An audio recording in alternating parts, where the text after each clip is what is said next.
Está no ar Gente que Fala, o melhor programa de debates do rádio brasileiro. Gente que Fala tem texto e direção geral do jornalista Fausto Camunha. Gente que Fala reúne de segunda a sexta-feira formadores de opinião para discutir as principais notícias do dia. Gente que Fala tem o selo de qualidade ABCOM.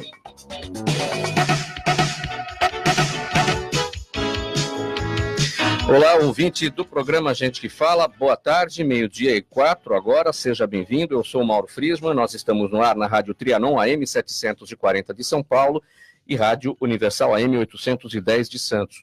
Você também nos assiste pelas redes sociais, no Instagram, @programa Gente que Fala e no facebook.com/programa Gente que Fala.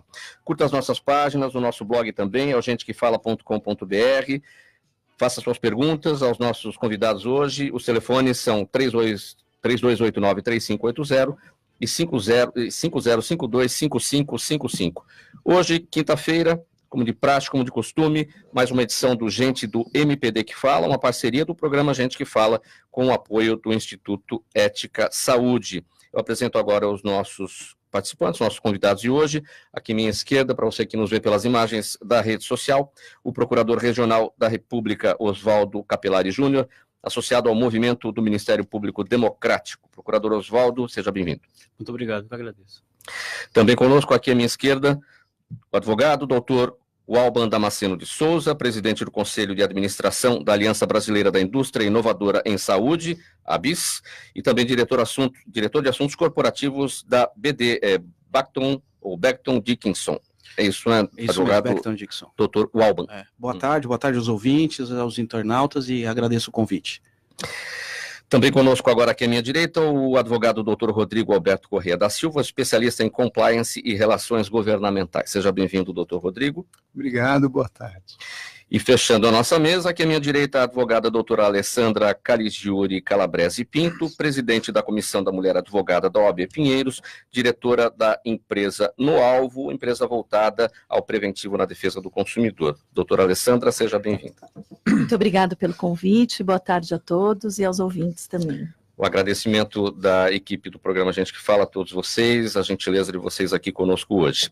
Vamos então ao nosso primeiro tema, que é o seguinte: na decisão em que autorizou a prisão de 4 suspeitos de hackear celulares de autoridades, o juiz federal Valisney de Souza Oliveira afirma que há fortes indícios de que os investigados integram organização criminosa para a prática de crimes e se uniram para violar o sigilo telefônico de diversas autoridades via invasão do aplicativo Telegram.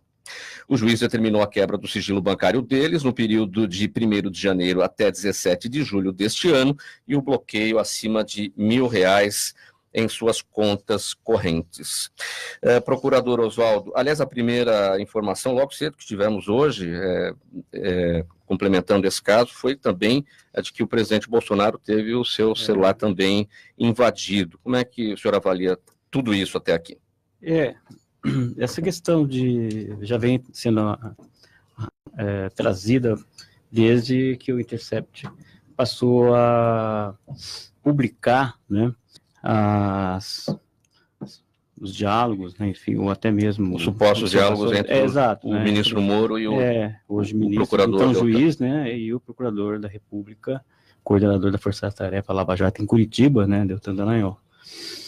Então, é evidente que procurou-se, e o Intercept, evidentemente, fulcrado na liberdade de imprensa, né, e no sigilo de fonte, vem publicando esse material, e que diz que há um vasto material assim para ser, enfim, explorado, né? E, por outro lado, sempre as autoridades envolvidas se escudaram na situação de que eles foram hackeados, enfim. O conteúdo em si, ora, dizem eles que oscila, né? Dizem que não é verdade, mas tampouco pode ser manipulado, enfim. Mas então isso motivou, né? Você vai ver que é o ponto de partida para essas investigações. Chama a atenção, né? Como nós estamos expostos a esse, porque se as autoridades, assim, um número que foi como a imprensa colocou. Mais de 1.000 a princípio? Exato, né? E eu até estou achando engraçado porque se esse inquérito é sigiloso, é uma prática que precisa ser estancada, né? Que é esses vazamentos, né? Porque eu acho que ao final da apuração e quando se levantar o sigilo, todas essas questões sejam trazidas, né? E essa prática de vazamentos, enfim, ela precisa acabar. Não faz, a imprensa obtém, até a própria... É lógico, se você tem advogados, o próprio Ministério Público, enfim, atores ali, que pode trazer, mas só no final do inquérito vai se poder delimitar se há de fato uma organização criminosa, se a extensão, ou seja, quais são a quantidade de pessoas que foram atingidas, né, inclusive o presidente da República. Eu fico assim, um pouco... o cidadão comum, se você chega num presidente da República, né, tem informações muito sensíveis que são trazidas por essas autoridades, né, elas não deveriam ficar, enfim, ainda que sejam triviais, banais, mas podem ser utilizadas, né, em aplicativos que são, como Telegram, WhatsApp, enfim, né. Eu acho que a inteligência deveria funcionar, né, um aporte, mesmo que ele fosse o candidato e não hoje presidente, né, e mesmo as autoridades, né, mas trabalhar com mais zelo, né, e a própria instituição, o Ministério Público e a Justiça tomar muito, porque chegou nessa situação, uma crise que não se iniciou e vai se saber o final desse inquérito, né. Sim. Doutor Alban, o doutor Oswaldo falou na palavra inteligência. Chama atenção esse episódio, claro, mais de 1.000 autoridades com seus telefones hackeados. Imagine o cidadão comum. Mas essas autoridades não poderiam conversar por um outro tipo de via no Deep Web, a internet profunda ali, com uma segurança maior em relação a todas essas questões que são estratégicas. Eu acho de segurança nacional. Esse ponto é importante, Mauro. Eu acho que, assim, chamar atenção para a fragilidade dos meios de comunicação, ou do próprio meio de comunicação em si, que hoje a gente tem, especialistas dizem que quando o hacker ataca, eles estão sempre um passo na frente, né? Mas, como autoridades de países, a gente viu isso nos Estados Unidos também, acesso a informações, telefones, a ex-presidente, agora uma série de autoridades, eu acho que isso chama muita atenção, a fragilidade como as autoridades se comunicam no nosso país por meios, vamos dizer assim, não profissionais e institucionais. Tem que ser uma comunicação rápida. Hoje a realidade da comunicação, ela exige isso, mas eu acho que tem que se achar um meio, não é possível, é muito frágil. Quando a gente olha para o caso em si, as investigações, e aí não vou entrar no mérito da discussão entre Ministério Público e juiz, porque eu acho que ainda não é essa fase, nós vemos que tem uma organização, que parece ser uma organização, a partir do momento que se juntam 3 ou 4 conectados para praticar um crime, a gente tem no mínimo uma quadrilha, que tenta oferir algum tipo de vantagem, movimentações estranhas, financeiras que não são compatíveis, pode ser alguma vantagem econômica que eles estão atrás, ou quem está por trás deles, eventualmente, que também estão tentando oferir alguma vantagem. Acho que essa é a grande discussão da investigação, saber o que perguntas ainda estão no ar. Estão no ar, o que essa gente que está ali, que tem um histórico mais de violação de cartão de crédito, exatamente, e crimes, vamos dizer assim, mais voltados para uma área de vantagem econômica imediata, e agora estariam de maneira, pelo que diz as investigações, orquestradas, direcionadas para um tipo de autoridade pública, enfim, estranho isso, né? Eu acho que a gente tem que aprofundar para saber o que está por trás disso. Não me parece que a mente esteja centrada nessas pessoas que foram detidas, não me parece. Doutor Rodrigo, surpreende como essas 4 pessoas foram apanhadas? Não, porque pelo que eu li, o golpe foi até bem simples, né? Não foi nada altamente tecnológico. Tem um ponto que chama atenção em relação à segurança, né? Porque a gente está falando da troca de mensagens, mas se o seu celular está hackeado, a pessoa sabe onde você está por geolocalização, ela escuta tudo que está acontecendo naquele ambiente. Então, o problema de sigilo ele é muito maior do que só acompanhar a troca de mensagens, e aí é uma questão de segurança do aparelho, né? Então, isso é um ponto. Acho que outro ponto também tem a questão da liberdade de imprensa, mas tem o vazamento seletivo e sem contexto das mensagens, né? Então, por que a gente está falando de vazamento? Estamos até chamando de vazamento, não estamos nem chamando de imprensa, né? Porque da maneira que foi feito seletivamente, com mensagens sem você saber o que estava sendo falado antes, sem o que estava sendo falado depois, se tinha outras mensagens. Então, parece que também foi montada uma comunicação descontextualizada, que ninguém nem sabe se é verdadeira.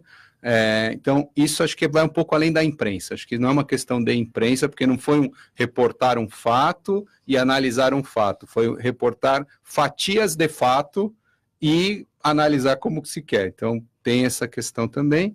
Outra questão que acho que tem muita gente que precisa explicar, né, nessa história. Acho que uma outra questão também, lógico que as autoridades estão corretas de falar que, olha, foi uma escuta ilegal, aquilo ali não tem consequência jurídica nenhuma, porém tem uma questão de integridade que não é conformidade, né? Então, se aquelas mensagens forem verdadeiras, se o contexto for aquele, então tem alguma coisa que precisa ser explicada também. Então, acho que esse fato, na verdade, são várias notícias e que demandam explicação de várias pessoas. Agora, não é exatamente um hackeamento, é uma invasão do aplicativo Telegram, com o modus operandi deles lá, eles recebem o código, conseguem o acesso, quer dizer, não é exatamente entrar no aparelho da pessoa, mas entrar num aplicativo específico, onde parece que todos usam o Telegram para essas conversas. Interessante, né, doutora?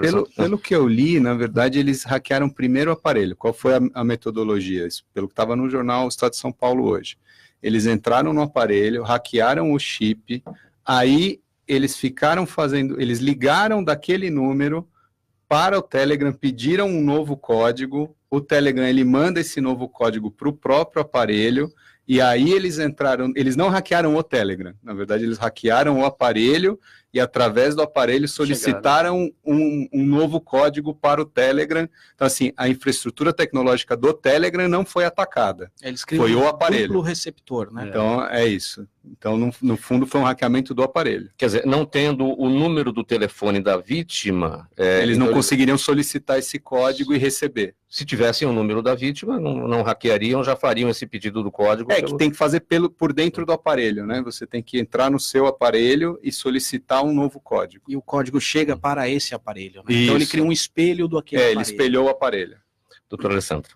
Eu acho que a gente tem que levar para o lado que são condutas que consistem em invasão de privacidade das pessoas, né? Vai muito além de tudo isso. Por meio de provas ilícitas, atos criminosos. Então, a gente está falando também de direitos constitucionais aqui, né? O direito à privacidade. É bem complicado, acho que tem que ser uma investigação muito bem apurada para que isso não aconteça, porque a gente esbarra até na questão democrática, né? Em relação a isso. Sim, agora, doutor Oswaldo, o que na sua avaliação daqui para frente o senhor acha necessário ser feito em relação a uma segurança na comunicação daquilo que a gente pode considerar de segurança nacional? Por exemplo, a questão do contexto, né? É verificar os aparelhos, né? Fazer a perícia nos aparelhos para verificar se eles foram manipulados, se a conversa foi, se houve esse é um procedimento natural de investigação. Se foi só o Telegram. Exatamente, lógico, isso é interessante. Até a NASA foi invadida já, né? Exato. Eu ainda friso que, a despeito da questão não há dúvida de que houve crimes, enfim, né? Para o fim, você tem que repartir as questões constitucionais de liberdade de imprensa. Isso aí é um núcleo duro, né? Numa democracia. Né? Uhum. Então, a prova ilícita não vai servir para incriminar ninguém, mas pode servir para absolver. Isso aí, a gente sabe disso, né? Uma outra questão é a inteligência, trabalhar com inteligência. Telegram, WhatsApp, sabe? Essas informações sensíveis não podem transitar por esses meios. Né? Eu faço uma pergunta aqui. provocadora. Alguém está sendo hackeado aqui, talvez, né? Expressividade. Esse número de mais de 1.000 pessoas, né, autoridades, enfim, leva a crer que nessa conversa, nessa mesa, alguém está sendo hackeado, né? Eu acho que a grande questão é que esses novos meios de comunicação, eles criam uma espécie de... a gente sai do formalismo e vai para uma não dá para dizer, uma comunicação não tão formal, mais simples, e aí acaba que, no contexto do dia a dia, a gente acaba comunicando coisas por WhatsApp, por exemplo, Instagram, as próprias palestras, olha saber se são coisas que, na verdade, deveria se ter um pouco mais de cuidado na hora de se compartilhar e discutir. Por quê? É o que o Rodrigo apontou. Hoje, se você pegar o meu celular, uma conversa do WhatsApp, por exemplo, se eu estiver tratando de um tema, seja da associação, seja da empresa, e eu pensar algumas frases ali perdidas de quem envia, de quem manda, eu monto a história que eu quiser. Exatamente. Eu coloco isso no contexto que eu quiser, distorcendo para o bem e para o mal. Então, eu acho assim, tem que tomar muito cuidado, mencionar nome de pessoas, às vezes a gente tem as autoridades públicas ou quem exerce um cargo público, é muito complicado. E, de novo, os hackers, essa é a função deles, né? Esse é o desafio deles. Eles têm que estar um passo na frente daqueles que estão atrás tentando fechar as portas.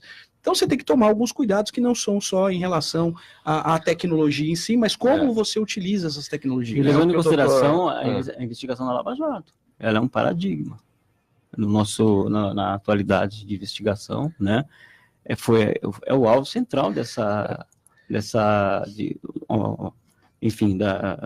do ataque, né, cibernético, né?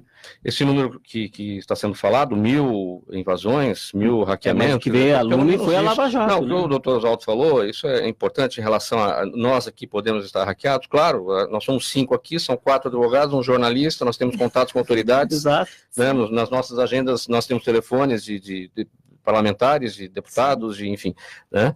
Então é complicado. E essa questão de contexto, vulnerabilidade. Contexto é muito importante mesmo. Saber aquilo, se foi uma conversa banal, trivial, e separar do que é sério, realmente, né? Isso não dá, é só as pessoas que estão envolvidas mesmo. Esse ponto que eu queria levantar também. Pelo que eu li até o momento, foram só conversas triviais. Não tem nada ali que indique que foram conversas de segredo de Estado, conversas internas do trabalho deles, das investigações e tal. Então, aparentemente, eles estavam usando aquilo como pessoas físicas, e pelo que eu li, eu não vi nenhum vazamento ali de nada relativo a nada que deveria ser tratado com sigilo. Pelo menos foi o que eu vi até o momento. Bom, vamos seguir aqui no próximo tema. Aliados do presidente Jair Bolsonaro acham que ele finalmente começa a entender que sua imagem está cada vez mais associada à do PSL. Cresce assim a esperança de contar com o envolvimento do presidente na vida orgânica do partido, algo que ainda não ocorreu desde a posse dele no Planalto. Como condição, além dos inerentes à função de presidente, Bolsonaro teria exigido a adoção de compliance na legenda. Há, contudo, resistência de uma ala do partido à adoção do modelo. Bom, é o mínimo que se pode esperar do presidente Bolsonaro, é compliance na legenda, não é isso? Doutor Rodrigo, Alessandra, quem quer falar primeiro? Eu vou falar um pouquinho. Eu acho que tem nessa questão. Primeiro, compliance, precisa dizer, você se entender o que está embutido nessa palavra, né? Porque compliance é uma palavra que pode caber muita coisa dentro.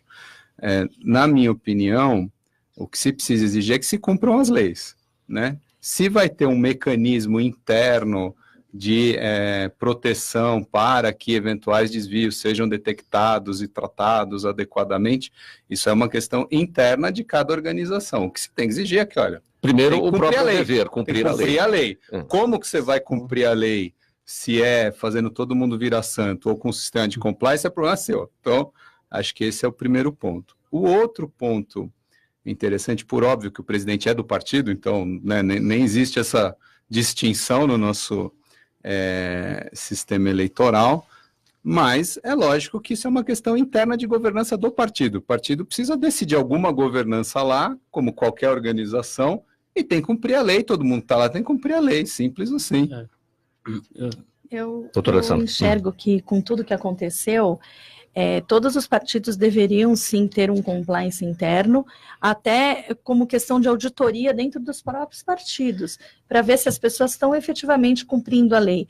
Com isso, você tendo ouvidorias sérias dentro dessa questão de compliance, não sei se é assim que o mecanismo, mas que eu entendo dessa forma, né, um canal de denúncia efetivo, você consegue combater mais a questão da corrupção, punindo efetivamente as pessoas que fazem parte disso, inclusive até na questão de verbas para as candidaturas femininas, como elas estão sendo distribuídas, se é de forma efetiva ou não, né? E também a questão de combater o assédio com as funcionárias, né? Porque isso ocorre muito ainda dentro desse meio, a gente sabe disso. Então, eu sou muito a favor de ter compliance em todos os partidos, desde que seja feito de uma forma... Importante, assim, o marco zero de qualquer sistema de conformidade é o chamado tone of the top, né, que é a máxima liderança da organização, ter aquilo incorporado, a partir dali do seu exemplo e do suporte ao sistema de compliance, aquilo funcionar. Sem isso, é fantasia, é papelada para inglês ver, né? Então, eu acho que o tema aí é ao tone of the top. Existe um compromisso verdadeiro da liderança maior da organização dessa e qualquer outra com a conformidade. A partir daí o compliance vem como um instrumento. O que às vezes me assusta um pouco é as pessoas acharem que está resolvido, colocamos um compliance. O compliance é a panaceia. Tem um compliance. E aí eu sempre falo assim, alguma empresa envolvida na Lava Jato não tinha compliance? Que tem que ser feito de forma não é isso, né? Precisa ter o tone of the top. A questão da Lava Jato, em acordo de leniência que foram feitos, uma das cláusulas foi uma das cláusulas era de que a empresa criasse um programa efetivo de compliance. Aí é que é o ponto. Exato. Não, quando eles fecharam o programa de leniência, estava ali a cláusula, e a empresa criou. Até com monitoramento. Exatamente. Algumas, né? Agora, com relação especificamente aos partidos políticos, a gente precisa lembrar, em primeiro lugar, que quando da promulgação da lei anticorrupção, se você pegar o Código Civil e verificar, fazer um cotejo com os destinatários, que são as pessoas jurídicas de direito privado, os partidos políticos foram alijados, eles foram tirados, né? Mas isso não impede que, por um esforço de interpretação, você chegue a uma conclusão de que são associações civis e eles estão lá na lei anticorrupção. Há uma discussão jurídica sobre se eles estão, se os partidos políticos estão sujeitos ao compliance via lei anticorrupção, porque é ali que está instituído. Enfim, por outro lado, a questão é que... Não há partidos com programa... Não há obrigação jurídica. Seria o primeiro. Não há obrigação jurídica. Não, aí que está uma questão. O partido político tem autonomia política, isso aí é uma autonomia prevista na Constituição, para formar os seus estatutos. É evidente que, a despeito da omissão legislativa, o partido pode, como o PSL está a criar o seu próprio sistema. Aliás, como foi muito bem dito, compliance, se for num sentido muito mais é só cumprir a lei. Se for pensado, né, no sentido lato, assim, mais alargado, o né? Integridade é uma proteção um refinamento, exato, para garantir que todo mundo está cumprindo. Exato, mas o compliance, por exemplo, numa despedida por justa causa, enfim, né, motivo. Você está fazendo compliance. Numa relação privada, né? Eu acho que o que acontece, a grande discussão, eu acho sim, é uma inovação, eu nunca tinha ouvido falar na ideia do compliance para partidos políticos.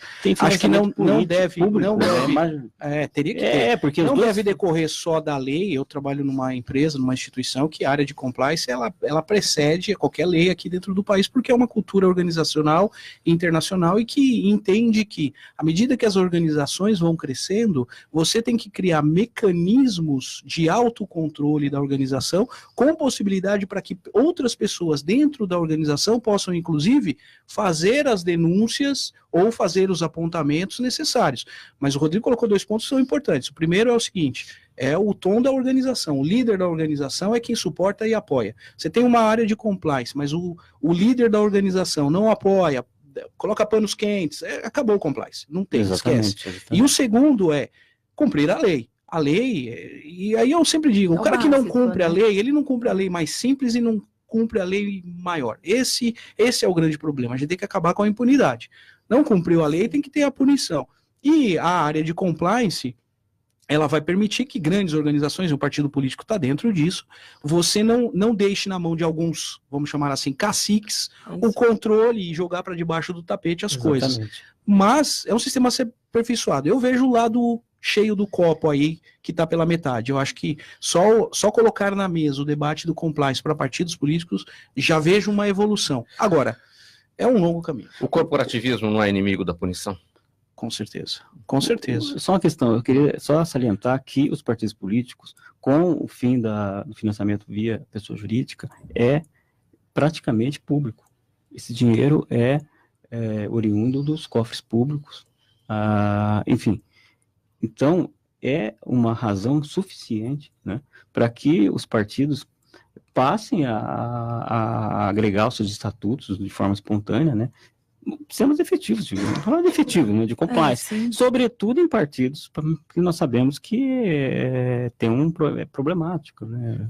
Escândalos pululam, né? Quero pegar uma carona aí no que o Oswaldo falou. Você tem uma situação que são empresas privadas, né? Então, nas empresas privadas, você tem vários interessados em que a corporação não entre em situações de risco. Você tem os investidores, os acionistas e por aí vai. Quando você está falando de uma organização que é financiada com dinheiro público, né, seja os conselhos profissionais, sejam os partidos políticos, sejam organizações financiadas com dinheiro público, você não tem um stakeholder importante que é o financiador, porque o financiador somos nós, cidadãos que pagamos impostos. Então, nesse sentido, acho que a discussão também deve ser da transparência e do controle, inclusive externo. Recentemente, a gente teve uma discussão do TCU, se o TCU poderia ou não fiscalizar conselhos profissionais. Poderia e deveria. E partidos, igual, porque você tem que ter um controle externo que represente a sociedade numa organização que vive de dinheiro público. Os gastos de partidos, eles são avaliados pela Justiça Eleitoral. Só que, efetivamente, isso quer dizer no plano normativo. E no na eleitoral, prática, exatamente. Os prazos são tão exíguos que essa avaliação e também o corpo de profissionais é também diminuto, que não existe. Isso tem o corte da eleição, né? Exatamente. Porque o partido tem uma vida não eleitoral, que também agora, tem que ser cuidada. Essa questão de stakeholders, enfim, foi muito bem colocado. Porque se as empresas privadas têm a questão de lidar com a administração pública e evitar sanções da lei anticorrupção, nos partidos políticos, a origem dos recursos são públicos. Pois é. Então, a razão é muito maior para que se criem esses mecanismos. Eu concordo com a fala do Rodrigo muito nessa questão também da transparência, e tendo essa transparência de forma efetiva, que é o que todos nós queremos, né, gera uma segurança maior para a população na hora de escolher. Eu enxergo dessa forma, entendeu? Doutor Alba, você tinha discordado de algum ponto do doutor Oswaldo? A questão não é exatamente discordar, mas a fiscalização do TRE, ela é um checklist. É um checklist, né? E era um momento da superficial. Eles não têm nem braço. Legalmente não, eu entendi. O problema é a diferença entre aquilo que a lei estabelece e a vida real e a prática. E hoje eu acho que a gente, como cidadão, a gente está muito mais preocupado com a vida real e a prática do que com aquelas coisas que às vezes até constitucionalmente a gente tem, mas que são utópicas, né? Hoje você pega a nossa Constituição, você vê que ela é totalmente utópica. O quanto a gente já reformou e quantas emendas tem nessa Constituição, lá em 88 a gente criou uma utopia, porque não é possível tantas emendas, tantos remendos e tantos concertos com poucos anos de vida. Então, a vida real, a diferença entre aquilo que a lei estabelece e a vida real, ela tem um hiato muito grande. E aí, se você tem organizações, a transparência é importante, mas se você tem organizações que estão preocupadas com a sua imagem, que estão preocupadas, vamos dizer assim, não só com o imediatismo, mas com o futuro. E aí a ideia do compliance para partidos políticos, para aqueles que estão dentro do partido, que realmente querem deixar um legado, estão preocupados com a questão pública, eu acho que é uma boa ideia. O grande problema é que, há pouco tempo eu estava discutindo numa roda de amigos, a gente já não tem mais políticos que estão preocupados em deixar um legado, em deixar uma coisa para a história. Está todo Fazer mundo uma sociedade direcionado diferente. para um resultado imediatista, para vantagens pessoais, eleição, dentro do partido, quando ele vai conquistar mais poder, como ele vai se tornar o cacique, porque ele sendo cacique, ele também não está submetido a controles, né? Ele não tem regras a cumprir, porque ele é quem bate o tambor e ele existe uma blindagem legal. Então, essas questões é que eu acho que como sociedade a gente tem que cobrar, a gente tem que colocar, tem que ter transparência, a gente tem que ter políticos que estejam mais engajados em deixar um legado para a sociedade, deixar o seu nome na história de maneira positiva, né? Nós estamos com vários aí deixando o nome na história, mas de maneira bem negativa, mas que consigam deixar isso daí para o futuro, e lá atrás a gente diga, como outras histórias de países civilizados, onde você analisa a história de um cara que foi um grande político, um grande gestor público e deixou um legado. Eu não vejo isso. Eu tenho uma filha pequena e às vezes eu me pego a pensar qual é o futuro de país que a gente tem, porque você não vê no discurso de um cara na Câmara, no Senado, político, você não vê o governador de estado, você não vê ninguém preocupado em deixar um legado. Eles estão preocupados com o resultado de curto prazo e a sobrevivência política deles. A questão é a educação, né? Também, né? Enquanto a gente não tiver o olhar voltado à educação, realmente, a gente querer mudar uma sociedade, é muito difícil qualquer outro tipo de discussão, né? Porque se você não tem uma sociedade que está preparada para discutir esse tipo de tema, como você vai discutir isso? Nós somos a minoria nessa discussão, né? É triste isso. A questão verdadeira é que falta democracia interna nos partidos, né? Antes você fala dos caciques, também, né? Por exemplo, na questão do financiamento, o TSE deixou claro que a distribuição dos valores é uma questão interna deles, dos partidos, ou seja, fica na mão dos dirigentes. Eu vou dar um exemplo só para exemplificar essa questão. A filha do Cunha foi a que mais recebeu recursos no Rio de Janeiro, e não se elegeu, né? Então, a gente fica pensando, isso veio uma ordem, evidentemente...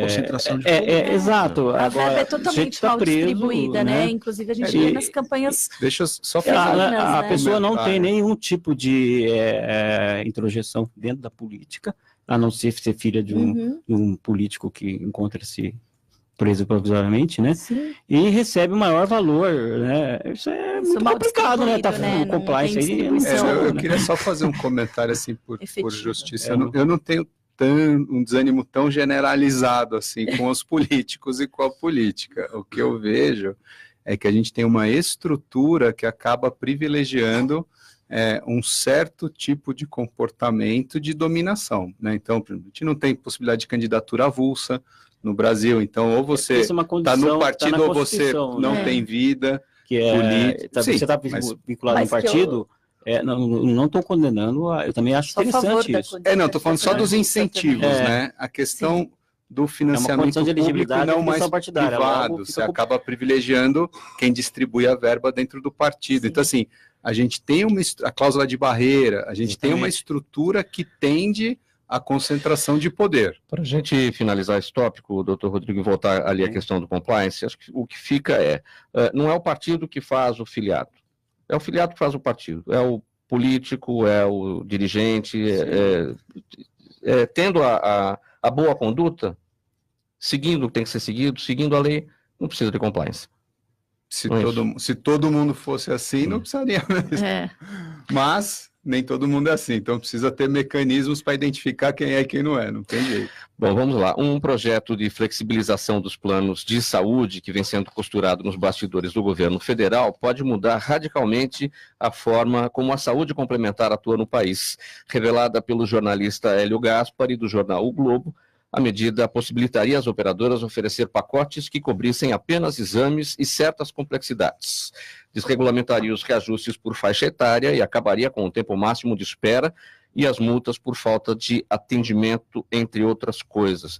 Doutor Alban, essas possibilidades aí que eu acabei de destacar aqui nessa nota, implicam de que forma no SUS essa flexibilização dos planos de saúde?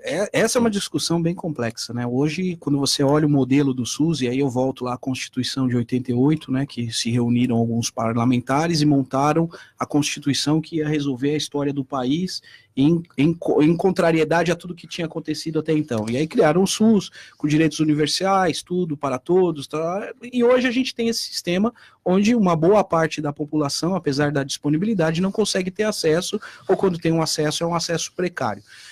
Ao lado disso, nós temos o sistema privado onde a gente caminha para uma concentração cada vez maior de operadoras de saúde, com um número maior de vidas e hospitais, criando grandes redes e etc. e tal. Quando eu olho para essa proposta, e aí vou me limitar a opinar no que está sendo noticiado, sem saber os detalhes, e daqui o que é realmente verídico e não é, né? E eu gosto de me limitar, sempre quando eu vejo essas notícias assim também, que não estão dentro do contexto daquilo que está sendo discutido, que é importante, mas para a gente ter como alerta, eu acho que eu estou conversando com o doutor Oswaldo, a gente tem que entender essas empresas, o que elas objetivam.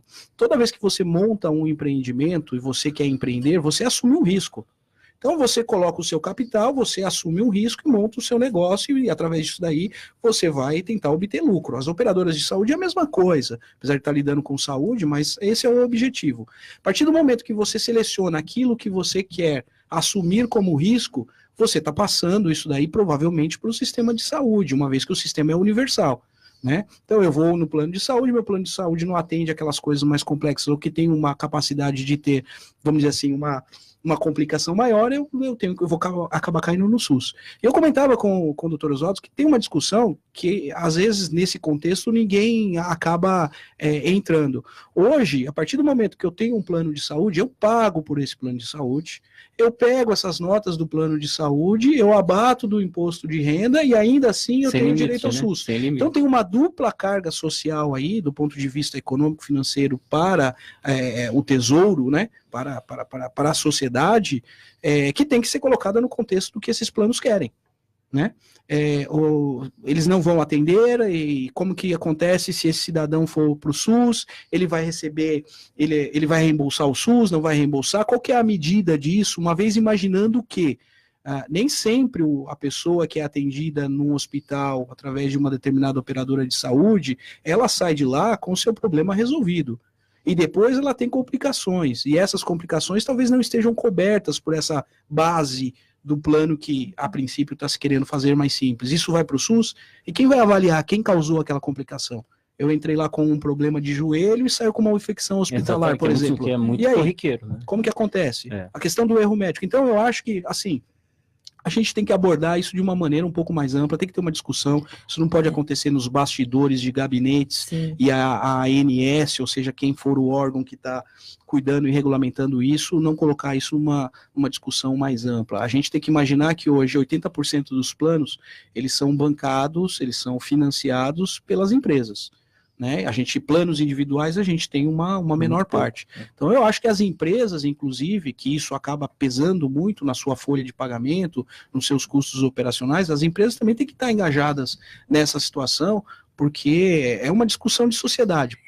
Sistema de saúde é uma discussão da sociedade. Não dá para apartar e tratar isso só como um simples modelo de negócio, onde eu vou tentar selecionar ou captar o cliente que me interessa, que no caso é o paciente. Sim, inclusive a sociedade tem que estar bem atenta a isso, que é um caso bem sensível, e a gente tem que ter essa ampla discussão, inclusive com os órgãos de defesa do consumidor. Exatamente. O IDEC e o MPCOM já se manifestaram contrário a isso, é um caso de extrema preocupação, até porque o SUS já está precário, e se você encher o gargalo do SUS, você não vai conseguir atender a toda a demanda. E aí você vai ter um problema maior lá na frente, inclusive na questão de judicialização, entendeu? É inevitável. É muito sensível esse tema, tem que ter uma ampla discussão, tem que ser, se for para mudar algo ou acrescentar algo, né? Você não pode tirar o direito que já foi adquirido da sociedade, e você tem que escrever isso com a mão da sociedade, com a mão dos órgãos de defesa do consumidor envolvidos nisso. Né? É o seguinte, olha, aqui foi colocada a questão da utopia da Constituição. Na verdade, com relação aos direitos sociais, o modelo que foi colocado foi o europeu, quando ele já vinha mostrando um sinal de esgotamento. Né? A própria ideia de serviço público na Europa já é uma outra situação, E então, de fato, há um descompasso entre o ser e o dever ser, ou seja, né, aquilo que é e o que deveria ser, né? É aquilo que a gente de fato, a Constituição tem um compromisso e ela não é cumprida. Com relação ao SUS, há demandas no Ministério Público, no PROCON, evidente. Eu peguei esses dias um caso que eu trabalhei, né, de aumento que a ANS autorizou, né? Sendo que se você pegar o IPCA, também está ali o aumento dos custos da saúde. Então você tem uma dupla carga. E esse caso está tramitando no TRF3, e foi engraçado que a Unimed pediu para ser amicus curiae, ou seja, amigo da corte, né? Sendo que é amigo da parte, né? Ele tem interesse econômico. Eu apontei essa questão no específica, né? Mas, voltando a essa questão, o SUS é importantíssimo, e não há, e isso é notório, sabe-se que não há um atendimento efetivo às pessoas, sobre a soberbar vai ficar muito pior. Doutora Alessandra, você já foi diretora de atendimento do PROCON, como é que essas questões, qual era, naquele seu momento como diretora de atendimento do PROCON, qual era o sentimento que você percebia dos consumidores quando levavam esses temas lá para dentro? Então, é uma classe muito hipossuficiente, né, que chega, é muito triste, tem muita reclamação e só aumentando isso. Essa discussão chegou a ser feita na época que eu estava na diretoria de atendimento e nós nos manifestamos totalmente contrário a isso. Tentamos... O PROCON ajuizou a ação nesse caso. Né? Exatamente. Esse caso que eu falei era do PROCON. Então, é muito triste, porque as pessoas não sabem nem lutar pelos seus direitos, então elas nos procuram para que a gente faça isso por elas. E no momento de relação de consumo, né, doutora, que ela não é fair, ela não é justa. A partir do momento que você precisa utilizar o seu plano de saúde, você está numa situação de fragilidade. Você, sua família, pode ser um risco de vida ou um risco de saúde. Né, Exatamente. É muito então, importante. Essas discussões do remodelamento serem tratados, se é que isso aconteceu de acordo com a notícia que está sendo vinculada, nos bastidores de gabinetes, etc. e tal, sem uma transparência, a gente estava discutindo um pouco de compliance aí atrás, falta total transparência. Falta um pouco de transparência. Então, e outra coisa, qual é o interesse? O SUS é um sistema sensacional, Público a gente não é. Pode discutir. Está agora, a partir do momento que o SUS é um sistema universal, constitucional, esse sistema privado é uma espécie, eu acho que se equipararia, o doutor Oswaldo pode dizer melhor, uma espécie de concessão, tanto é que é regulado por uma agência específica. Então, as regras de negociação e criação e flexibilização não são diferentes. Não é de um mercado comum. A própria Constituição falou o seguinte: a preventiva é o Estado, a curativa pode ser o Estado, como também as empresas privadas. Não deixa de ser uma autorização do poder público. E o que a gente verifica é que esses serviços, no mais das vezes, não são, o artigo 22 fala contínuo, adequado, enfim, eles não são prestados. Mas preventivo não está funcionando. Então, a litigiosidade da saúde é o tema no Supremo, que está chegando em torno da saúde, é muito grande porque outra coisa, a ANS, se a gente for verificar essas agências, o papel das agências, há uma captura evidente. E, doutor Oswaldo, pegando a questão do preventivo, que foi citado aqui pelo Mauro, eu costumo brincar quando eu estou em alguma palestra, que eu falo, eu tenho uma senhora em casa, que tem um plano individual, que se ela sair desse plano individual, ela não sai nunca mais, a dona Lourdes não acha mais nada na vida, ela tem um plano individual, obviamente sou eu que pago, que com a aposentadoria dela, ela não conseguiria pagar, e eu vejo o plano de saúde dela, um grande plano de saúde, sempre falando em prevenção, empoderamento do paciente, tal. A mais apurada comunicação do plano de saúde com a dona Lourdes é uma carta que ela recebe todo mês, que é o pagamento. Eventualmente, essa carta, uma vez por ano, essa carta tem 2 páginas, que é a segunda que explica o porquê dos aumentos. Ou seja, a relação, bem pequenas, né? Ela vai nesse limite. E aí, muitas vezes, colocando tecnologia para as pessoas que não têm capacidade de lidar com essa tecnologia. Sim. Né, que recebe um toque no celular e não sabe nem o que é o toque. Que é isso, então, tem essas questões que eu acho que a gente tem que depurar um pouquinho mais, analisar para adequar com a... Que cada vez estão dificultando mais, né, o acesso à saúde, essa é a verdade. O doutor Rodrigo querendo falar ainda. Só uma pergunta, doutor Rodrigo. O termômetro que mostra essa febre é o Supremo Tribunal Federal, a judicialização da saúde. Na verdade, assim, eu tenho uma opinião um pouquinho dissonante, né? Se a gente olhar os planos individuais, que são aqui que tem preço controlado, né? Porque os planos empresariais e os coletivos por adesão, que são os de conselhos profissionais, por aí vai, não tem preço controlado. Eles têm diminuído, né? Por quê? Porque a maneira como são construídos os planos de saúde, ela leva em conta uma carteira de filiados segregada em que existe o mutualismo, ou seja, quem está dentro daquela carteira tem que pagar a conta por quem ficar doente dentro daquela carteira. O grande problema disso não segue a inflação, porque depende dos custos de tratamento e do comportamento das pessoas que estão dentro daquela carteira, e as carteiras elas têm uma tendência de apodrecimento. Em que sentido? A pessoa que mais usa, ela não sai, dona Lourdes. A pessoa que pouco usa migra para um plano mais barato. Então as carteiras vão ficando cada vez mais caras. Nem tem acesso, né? Rodrigo. Então a questão há um problema estrutural nos planos de saúde. A tentativa, e por isso que está gerando também essa concentração, porque para conseguir sobreviver você precisa ter escala. A tentativa da flexibilização é levar o plano de saúde que no Brasil ele tem o contrato mínimo, né, que tem que ter uma cobertura ampla, mais para o conceito do seguro, né? Quando a gente vai fazer seguro, você define lá quais são as coberturas que você quer ter, e quem corre o risco daquelas coberturas é a seguradora, sem essa carteira segregada como tem nos planos de saúde. Então, entendo que a tentativa aqui, a discussão, e essa é uma discussão que existe, será que é melhor a gente oferecer um plano amplo para as poucas pessoas que tiveram a sorte de ter contratado, ou oferecer planos segmentados para que mais pessoas possam ter, por exemplo, um plano internação, um plano emergência? Então, a discussão é uma revisão de modelo. Um problema grande que eu acho que tem o modelo hoje é que as operadoras de plano de saúde, na verdade, elas são gestoras de fundos mútuos, né? Porque, no fundo, a gente põe o dinheiro lá e ela administra, intermedia a utilização e o custo, né?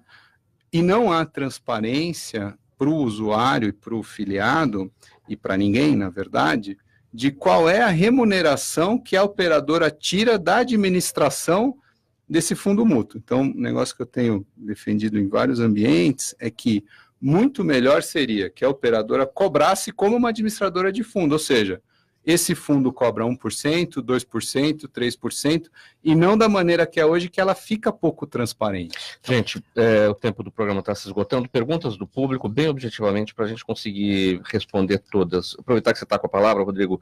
O Brasil não vive um regime de confisco fiscal? Pergunta do Jorge de Vila Prudente. Bem objetivamente, Rodrigo. A carga tributária brasileira é muito alta pelo que a gente tem de retorno. Se a pergunta é nesse sentido, Exatamente. sim. Sim, agora eu vou engatar uma pergunta aqui. E a reforma tributária pode mudar esse quadro? Pode. A questão é que a reforma tributária, ela deveria ser uma reforma orçamentária, né? Porque quando a gente pensa em reformar a captura do dinheiro que se cobra da população, você tem um impacto nos orçamentos públicos, da prefeitura, do Estado, da União Federal. Então, não é só reduzir imposto, a gente tem que entender o impacto orçamentário disso para achar uma reforma minimamente viável para não quebrar o Estado. Doutora Alessandra, por que é tão difícil para a Polícia Federal localizar o senhor Fabrício Queiroz? Daniela de Bela Vista pergunta. Eu acho que eu Está faço todo essa mundo atrás pergunta, do Fabrício. que vai ser... Pergunta se ela sabe onde ele está. Você sabe onde ele está, não? Quem responde, então? Olha, o senador Flávio obteve uma liminar do Dias Toffoli, né? Do ministro Dias Toffoli, né? E paralisou com isso todas as investigações. Né? Se é difícil pegar todos, imagine. Bom, o Jaime do Jardim Bonfilholi, para o senhor doutor Oswaldo, juridicamente existe o direito ao esquecimento? Sim, evidente. Juridicamente existe. Basta ter que essa situação e pleitear, evidentemente. Isso está previsto, é um desdobramento do direito à privacidade, inclusive, né? E desde que a situação, a informação traga um prejuízo efetivo, solicitar, se não, conseguir obter isso administrativamente, né? Juridicamente existe. Doutor Alban, positivado. O Wagner de Guarujá pergunta se as cotas eleitorais para mulheres não facilitam a corrupção nos partidos. Não deveria facilitar, ela tem como objetivo você possibilitar o acesso das mulheres e ter uma melhor representatividade da sociedade. Agora, o problema é a maneira como é estruturado o sistema, os partidos, a dominância que você tem por algumas lideranças ou pessoas que são mal intencionadas e que ficam. Se você pegar os partidos tradicionais, são sempre os mesmos. E você não tem se você for olhar, você não tem nenhuma mulher de peso dirigindo partidos políticos. Não é interessante para os dirigentes de pelo contrário, se você pegar apoiarem as mulheres, né? Exatamente, sim. Eu acho que assim, é uma conquista que tem que ser assegurada e viabilizada. Se isso está sendo utilizado como meio, forma, veículo para corrupção, não é essa a questão. O cidadão, o sujeito lá do partido que quer criar corrupção, que quer levar alguma vantagem, ele vai utilizar o artifício das cotas para mulheres, ele vai utilizar qualquer outro artifício. É o que eu digo. A lei existe e tem que ser cumprida. O cidadão ou o sujeito que não quer cumprir a lei, ele vai dar um jeito de descumprir. Tem que ter punição. Doutora Alessandra, por que não há o interesse de uma mulher dirigindo partidos políticos? Porque quem nomeiam as mulheres são os dirigentes que já existem lá, os próprios caciques, como foi citado aqui, né? Nós temos que mudar isso, né? Nós temos que ter mulheres dirigindo partidos. Enquanto nós não tivermos mulheres em cargos de diretoria, de decisão de partidos, a gente não vai ter essa mudança, porque a gente vai ter alguém lutando para que aquela mulher efetivamente represente o gênero feminino. E a gente tem que ter um equilíbrio, que não sejam as esposas, as filhas. E assim, se você for levantar esse pequeno movimento de mulheres eleitas, a grande maioria estão ligadas às igrejas evangélicas, né? Então, assim, você tem que apoiar. Eu sou muito a favor das candidaturas avulsas, inclusive, porque eu acho que a gente tem que apoiar ideias, entendeu? Ideias. Não acho certo você ter tantas ideologias partidárias, não existem ideologias, 40 ideologias, poucas ideologias, aí sim você cria... Esse foi o problema da Tata, algo por exemplo. Exatamente. Eu acho um absurdo. Você é eleito e você tem ideias que você defende, inclusive durante a sua campanha. E aí, a hora que você vai votar, você não pode votar da forma como você acredita que seria um bem maior à sociedade, porque você tem que seguir o seu líder de partido. Cadê a democracia? O exemplo do momento é a deputada Tabata Amaral, né? E o caso é o seguinte, que, se você verificar, é que existe essa dissensão nos partidos com o programa, e poucos são punidos. Sim. Por infidelidade. Aí depois todo mundo é anistiado, né? Exatamente. Do que vale isso? Uma grande confraria, clube, sim, né? É uma coisa... Doutora Alessandra, sua palavra final, 10 segundos para te pedir. Já? Não vamos falar do aborto? Pode pedir mais 1 hora de programa. Bom, eu quero agradecer aqui... Infelizmente o tempo acabou. Que pena. Eu quero agradecer aqui pelo convite, para mim foi uma honra estar com vocês, obrigado à presença de todos, as ideias trocadas, e eu estou à disposição no que for preciso. Doutor Rodrigo, palavra final. Obrigado pelo convite. Só um esclarecimento para quem está ouvindo, a Renata Abreu é presidente do Podemos, então tem uma mulher no partido. É o mínimo, né? Mas precisa crescer mais, lógico. Muito obrigado pelo convite aqui, para os colegas pela conversa e por quem está ouvindo, por nos ouvir. Doutor Oswaldo, sua palavra final? Muito obrigado, me agradeço. Só para dizer também que com relação às candidaturas avulsas, não é que eu seja o contrário, é que a Constituição estabelece já, sim. Não, até a interpretação do Supremo pode vir pela uma interpretação. Da necessidade, mas a Constituição fala que a filiação partidária é condição para, enfim, então ela já descarta, né? Mas não é que eu seja o contrário, é como está colocado. Palavra final, doutor Alban. Queria agradecer a você, Mauro, os amigos da mesa, dizer que a dinâmica do programa é muito bacana, muito legal, primeira vez aqui, e estou à disposição sempre que precisarem. Uma boa tarde a todos. Quero agradecer a presença de todos, a equipe do Gente que Fala quer agradecer a presença de todos aqui nessa edição do Gente do MPD que Fala, Procurador Regional da República Oswaldo Capelari Júnior, o advogado Alban Damasceno de Souza, o advogado Rodrigo Alberto Correia da Silva, a advogada Alessandra Caligiuri Calabrese Pinto, na mesa de som o Cléo Rodrigues, apresentação minha Mauro Frisman, pauta e redação Pedro Esquiavon, diretora de produção Zenilda Salvato, direção-geral do jornalista Fausto Camunha, do outro lado do programa Gente que Fala, você, ouvinte, que é a razão da nossa presença aqui. Fique agora com o programa Caio Sorriso Show. Tchau, até amanhã.